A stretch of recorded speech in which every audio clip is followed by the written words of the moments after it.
that this competition amongst Greek Orthodox faithful throughout the country is set up.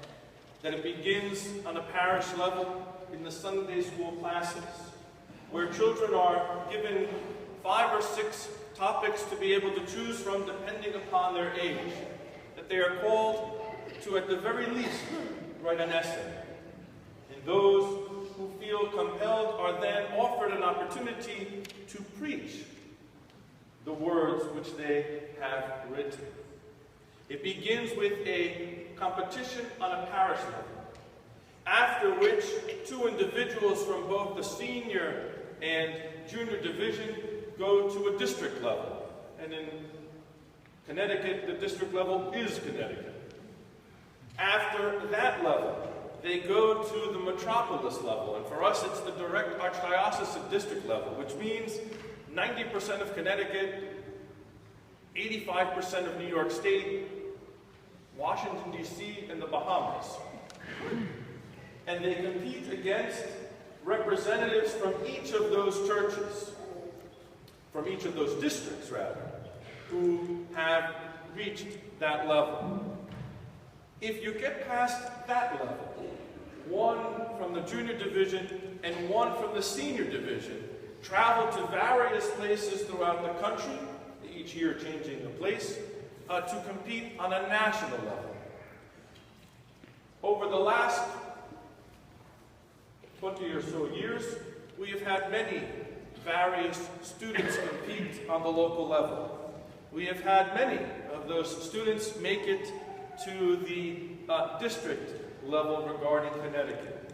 We have had a few of them make it to the level of the direct archdiocesan district finals. In fact, this past year, all 4 of the participants from this parish that made it past the parish level made it as far as the level of the direct archdiocesan district, which is quite an accomplishment, I can assure you. 1 of those 4 made it as far as Cleveland, which is where the national finals were held this past year. Since May or June, we have had the opportunity of hearing the speeches of the other 3 finalists that made it to the direct archdiocesan district level. We were unable to hear from the 4th individual because as the competition continued and as we are broadcast live throughout the world, it would be unfair in case someone else who was participating happened to be logged on that Sunday. So, we have now the 1 individual who made it as far as the national levels, who came in 3rd place on the national level. That's 3rd place.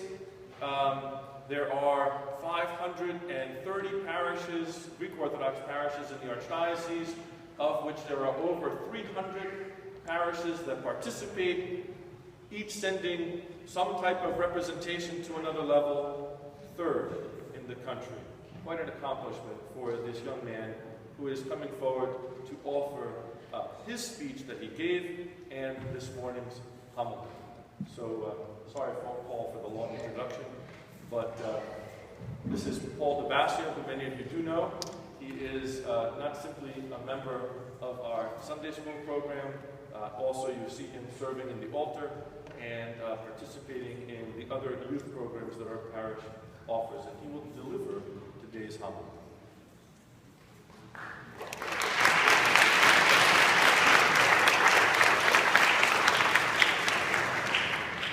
Reverend Fathers and fellow parishioners, good morning. Good morning.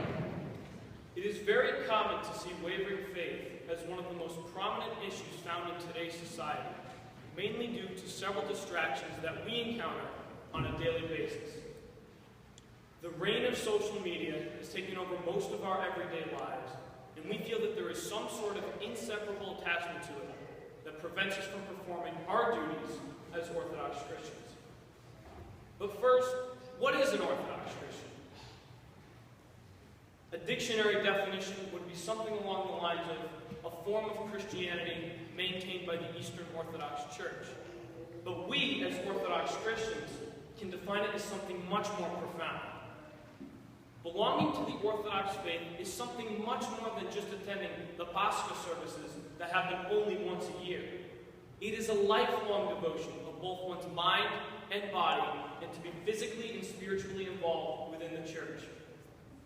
In Matthew chapter 25, verse 35, Christ teaches us to feed the hungry, welcome strangers, clothe the naked, visit the sick, and comfort those in need as ways to exemplify good Christian values and ethics. In the world we live in today, trying to look, feel, and act like those in the entertainment world has completely consumed much of our society. These types of role models are corrupting the innocent yet intelligent minds of our younger generations. Not very often do you hear a teenager update their Facebook status or Twitter feed about a miracle surgery performed by a world-renowned surgeon. You would be more likely to hear about something senseless and quite idiotic, like what color someone had dyed their hair, or what they had for dinner last night. And although life-saving surgeons have such a great impact on the world, they never get the same recognition that a pop star like Kim Kardashian would get for just being born into a rich family. This way of thinking can be directly related to the way people have little to no accountability when it comes to expressing their devotion towards the church and the principles it teaches. It could be something as simple as doing our cross before eating a meal. We know that it is the right thing to do, but we feel that because our friends are around, we would be thought of as different and wouldn't fit in. Many people nowadays even consider Sunday to be just another day off, and wouldn't even consider going to church. My papu, on the other hand, grew up in Greece where Orthodox practices were considered the norm. Religion was taught in school, and children even had daily prayers, which is something found only in some private schools in the United States. I am fortunate enough to attend one of these schools in which religion can be expressed and mentioned without feeling uncomfortable. Overall, it is a challenge to be an Orthodox Christian in the 21st century. Influences from our friends and social media make us feel almost alienated when it comes to religious practices. Many Orthodox Christians don't exemplify the true, holy lifestyle that we should be living every day of our lives, mainly because we feel held back due to those of different beliefs. Our grandparents and great-grandparents from Greece never truly had to experience the challenges that our generation endures on a daily basis when it comes to religion. Native Greeks grew up in an environment in which orthodoxy was the norm and part of their daily life. I am thankful that my church is such a big part of my life, which makes me feel comfortable expressing my religious beliefs to my friends with different religious backgrounds. And although there are challenges, being an Orthodox Christian in the 21st century is of great value to me, and I can't imagine being brought up in any other way. Thank you.